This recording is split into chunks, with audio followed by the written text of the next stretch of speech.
Assalamualaikum bro. Tepuk tangan. Halo dari SD Negeri Blitar. Kali ini kita ngomong apa? Kalau ngomong teknikal, nanti fundamental, ya hitung-hitungannya nggak sampai kayak kelas 2 SD ya. Jadi ini drop out bro, drop out.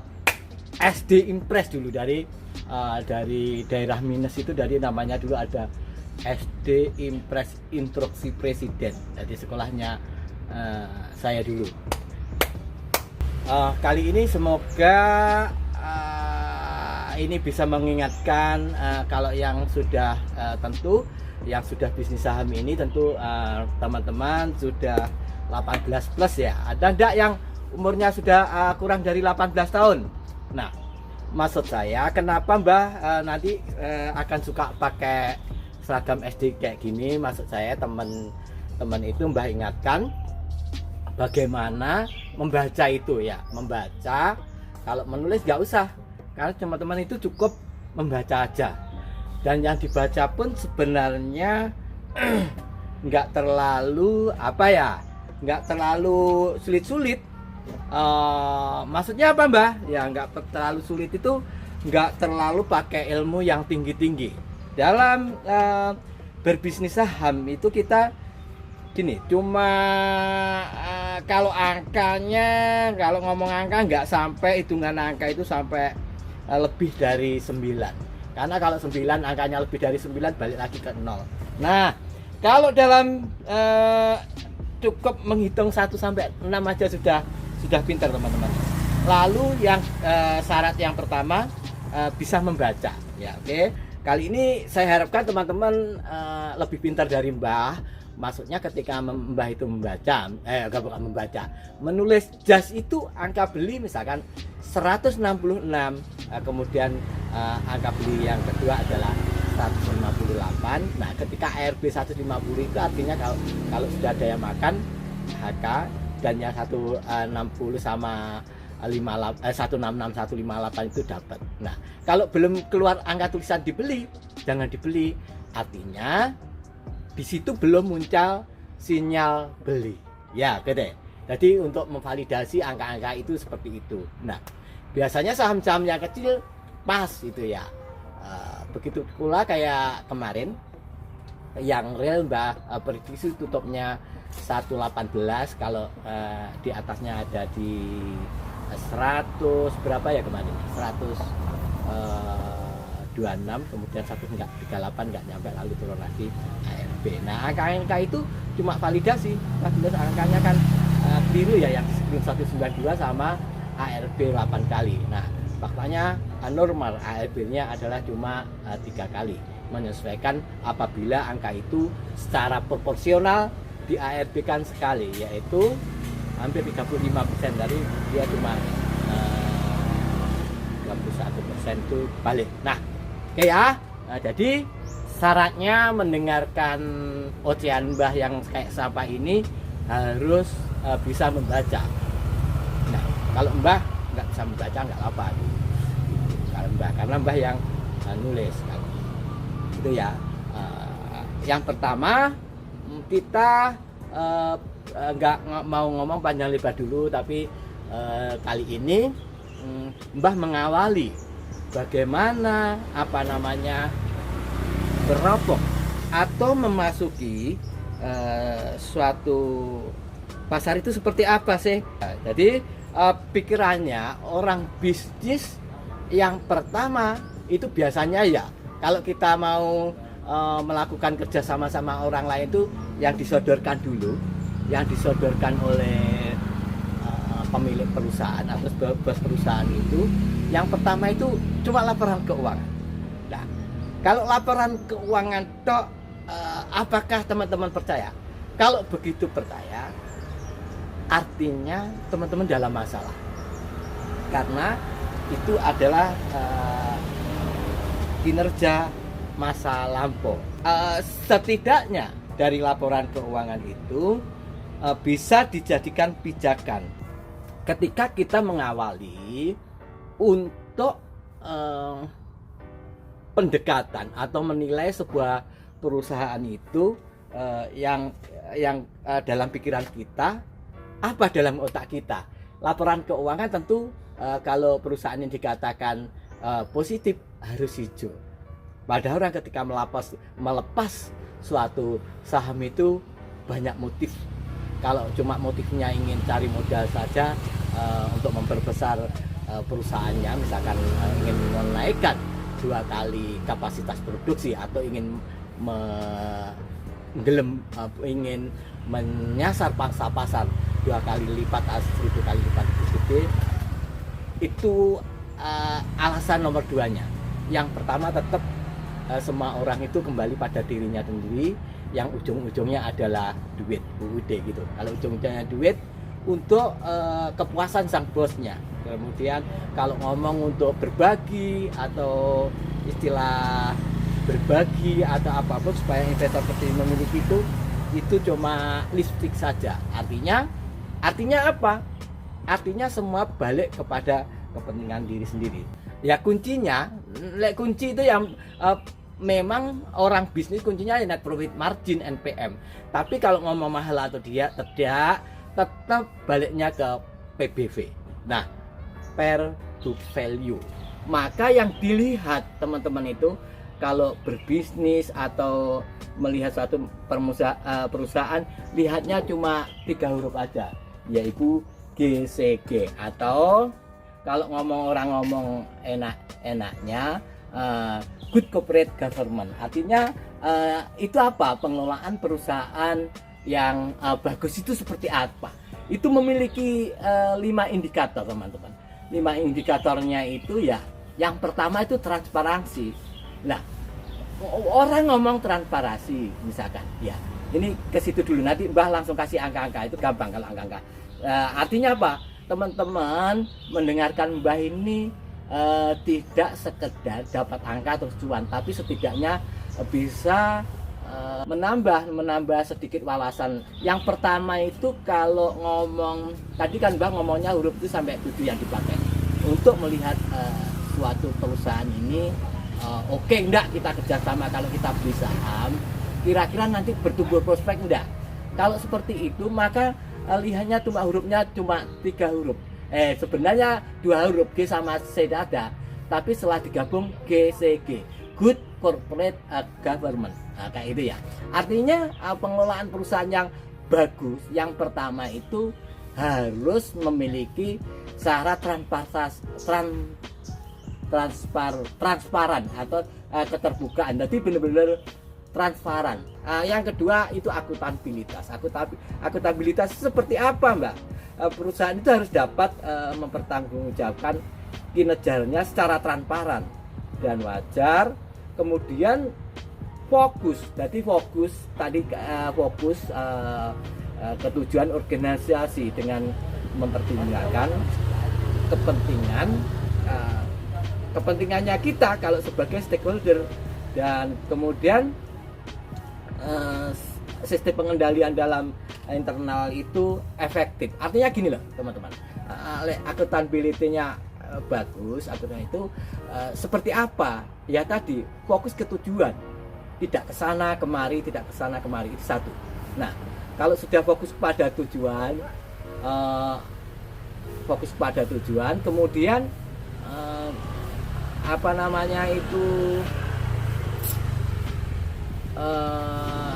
pertimbangan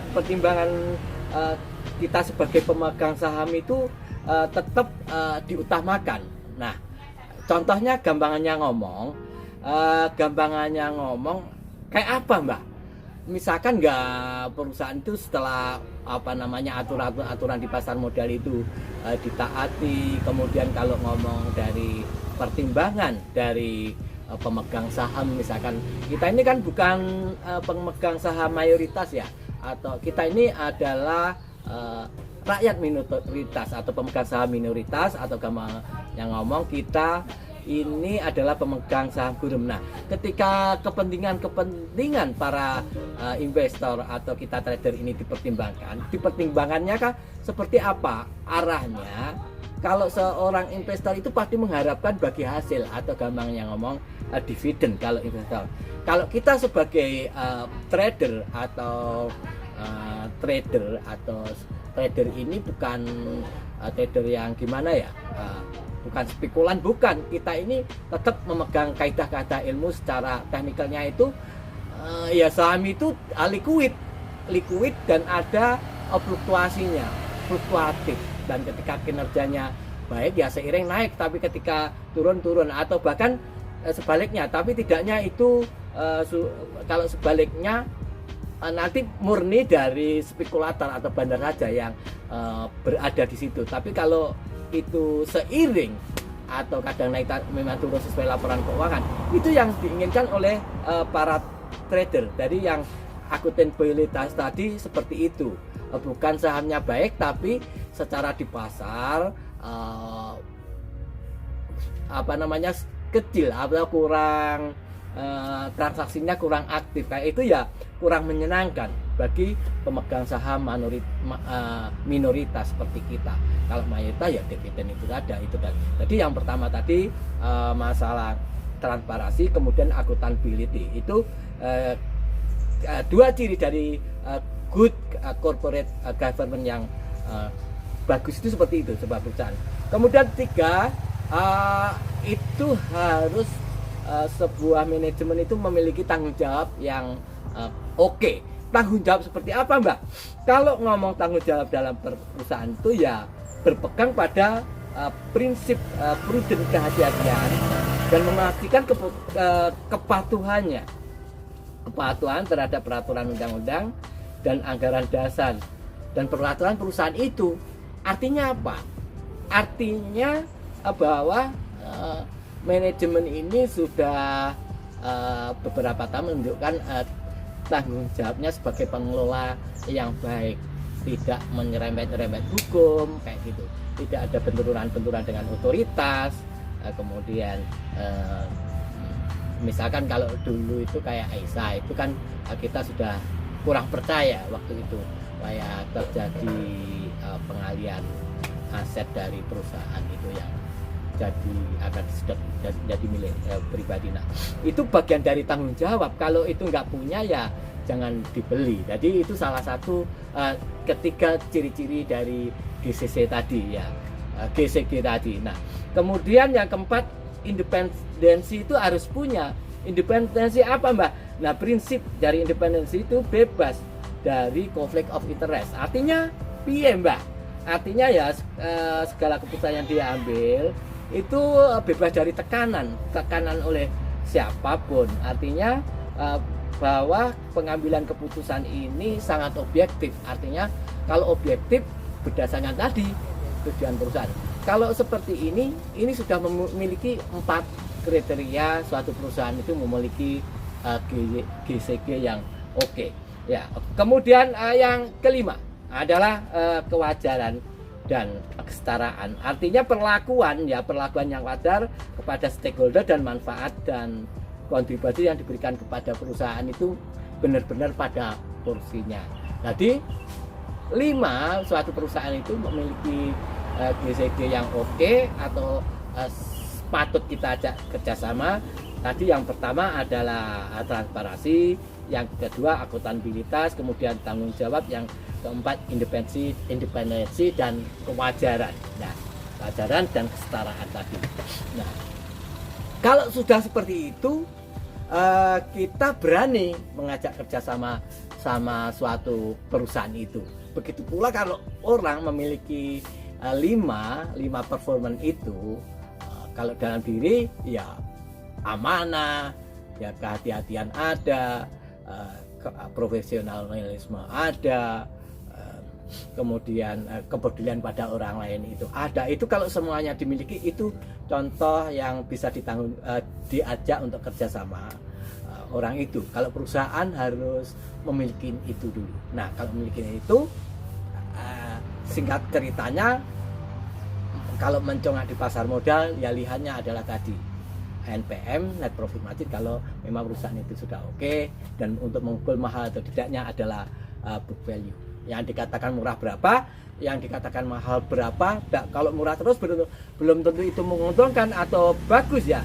Kalau murah, semakin murah, ngomong orang value MPT murah itu ketika dari pernah mencapai 10, 12 kali atau bahkan 25 kali, kemudian turun sampai 1 koma itu bukan murah. Itu biasanya sektor bisnisnya memang lagi trend down. Oke, hari ini kita langsung aja Mbak sekarang mau bahas tentang angka-angkanya saja yang ditunggu teman-teman. Misalkan BBYP. Nah, BBYP ini kemarin ditutup di angka 1830. Nah, sebelum angka 1665 dan 1965 atau Mbak plesetkan 1969 itu tercapai, 2 hari sebelumnya Mbak sudah share. Kalau beli, waktu beli itu ketemu waktu harga di bawah 1400 itu. Waktu itu ada 1260 dan apalagi 1370. Nah, ketika itu beli, yang bisa membaca ya, nggak bisa menulis nggak apa-apa. Yang bisa membaca BBYP rata-rata teman-teman dari grup umum pun jualnya hampir sama. Agak turun sedikit ya 955, ada yang jual di 965 pas, ada yang jual di 960 karena dia bisa baca. Yang pertama adalah jika closingnya 1830, maka angka-angka BBYP kalau turun ke bawah untuk divalidasi adalah 1710, kemudian 1669, kemudian 1369, yang support kuatnya ada di 1260. Closingnya kemarin 1830. Lalu angka atasnya yang perlu divalidasi sama, tetap 1969 plesetannya, tapi itu sebenarnya 1965. Nah, itu sudah tersentuh 2 kali. Biasanya kalau tersentuh 3 dan 4 kali, bablas ke atas. Bablas ke atasnya berapa, Mbah? Angka-angka yang harus divalidasi.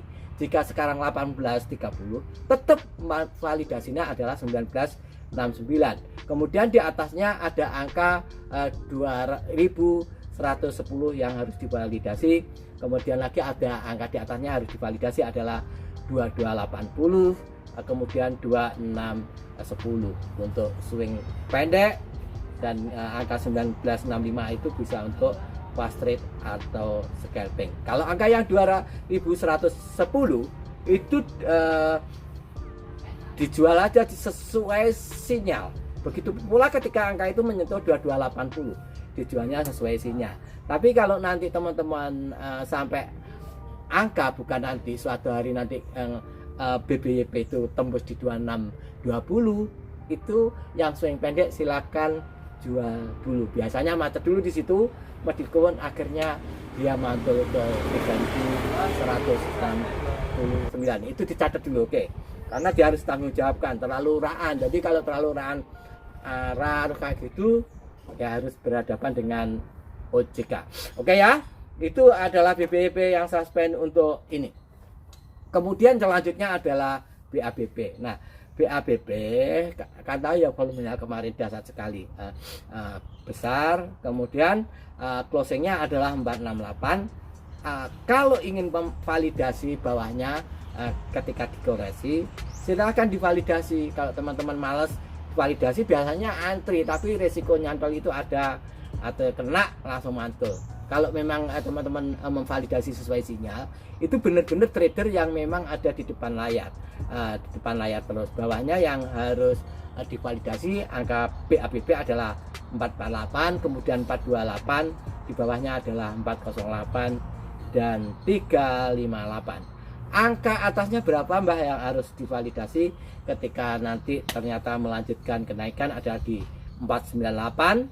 Itu validasi untuk scalping ya, 498 untuk scalper validasinya itu. Kalau nanti belum muncul sinyal sell, ya jangan dijual. Kemudian 530 sama, ini untuk ODT sama scalping juga bisa. Atasnya ada 585, kemudian di atasnya harus divalidasi untuk swing pendek 630. Kalau atasnya lagi harus clear dulu ini masalah red isunya. Itu kan Mbah sudah tulis ya, tapi Mbah urek-urek sengaja biar teman-teman itu tidak, mimpinya itu tidak tinggi-tinggi, nanti takut disambar petir atau kesamplok helikopter. Nah itu nanti angka yang pernah Mbah urek-urek itu nanti kalau selesai revisinya clear, dapat uang, baru Mbah akan utarakan. Lalu baca, nah baca ini kalau tadi BBP dengan laku, baca ini potensinya kalau dalam negeri ya dengan OVO, kalau luar negeri ya bisa potensi ada dengan Goodnasy atau Shopee itu. Tapi cara yang paling mudah dengan siapa ya? Dengan OVO kalau ngomongnya. Istilahnya orang ini misalnya nggak mau ribet-ribet.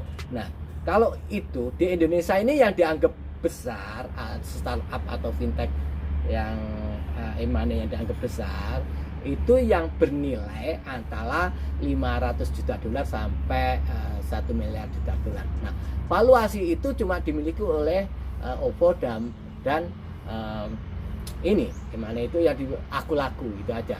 Yang lain-lainnya itu tergolong kecil, ada di bawah 500 juta dolar. Itu valuasinya ya, valuasi ya. Oke ya. Kalau itu mau ngomong gampangnya, baca ini ya sama ini sama OVO, gampangnya ngomong kalau misalkan sama OVO, karena semua orang-orang ahlinya itu digeser saja, sama si OVO-nya juga sama Bang Aladin sama. Oke, angka baca jika closingnya kemarin 530, maka nanti teman-teman itu angka yang di bawahnya untuk divalidasi itu ya 505 ya, bawahnya angkanya 505. Kemudian di bawahnya lagi bisa divalidasi untuk beli 480, 450 itu bisa. Kemudian kalau di bawah 430 silakan beli karena ini menjadi support swing pendek 430 ke bawah ini.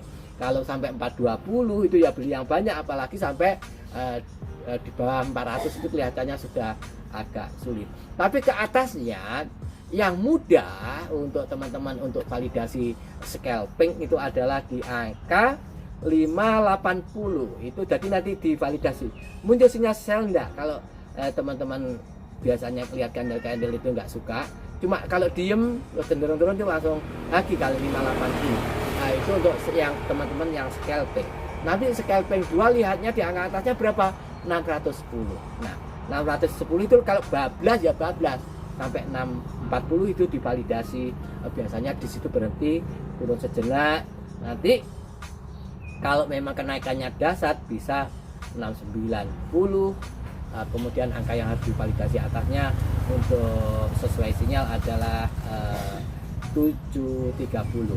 Dan kalau nanti teman-teman, bukan nanti ya, suatu hari nanti dalam suatu hari nanti kalau nyentuh 780 itu dijual dulu ya untuk yang swing pendek.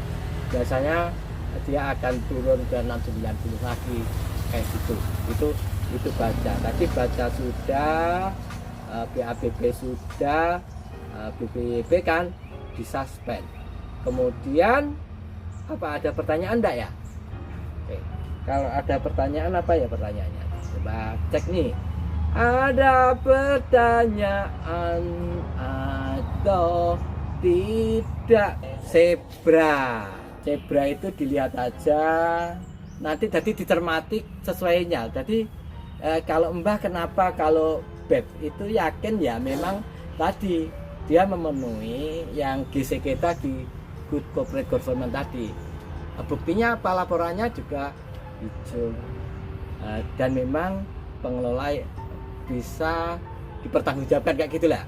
Nanti Zebra diikuti aja, diikuti cermati. Intinya kalau ingin scalping boleh lah ya. Oke, untuk scalping boleh. Kemudian apalagi energi ini teman-teman, pertanyaannya gorengan semua ya. Oke ya. Back, nah back itu 100 ke bawah 19 back. Oke ya, nah hitungin. Wah, hampir buka nih pasarnya teman-teman, persiapan. Rel bisa copet lagi relnya ya, rel bisa copet,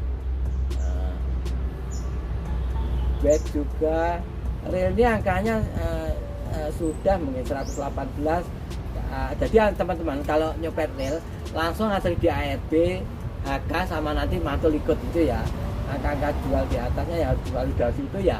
Sudah saya screenshot angkanya masih sama ke atasnya ya, sampai 186 itu loh, 186, bawahnya ada 138, kemudian bawahnya ada 100 berapa ya, 29 apa 28, nanti divalidasi angka-angka itu untuk rel. Kemudian angka back, teman-teman kalau back bolehlah scalping aja ya, tapi jangan terlalu agresif back ini ya. Back itu teman-teman kalau beli jangan di atas 100 ya, paling tinggi itu 99, angka back itu 99. Oke, baru bisa validasi angka validasi bawahnya 99, 96 gitu ya, 93. Tapi kalau diturunkan 89 back itu silakan HK. Kemudian kalau sampai 84 itu beli yang banyak itu untuk back ya. Kemudian angka atas untuk validasi jual back itu di berapa, ngecek nanti 102 sama yang jualnya ada di 104 sama 102 itu untuk cek pertama kali. Nah kemudian 102 atau 104, kemudian di atasnya ada di 102 104, kemudian 106 dalam gerombolan. Nah biasanya kalau 106 ke atas itu bandarnya guyur ya. Kalau dia guyur lihatnya, kalau diguyur terus diem lalu mau naik, teman-teman bisa validasi di atasnya adalah 109. Kemudian ada angka lagi yang untuk divalidasi setelah 109 adalah 112 sama arah ya. Jadi kayak gitu ya, itu untuk back. Saya rasa cukup sekian tadi ulasan saham yang penting, cukup sekian dan terima kasih ya. Cukup sekian.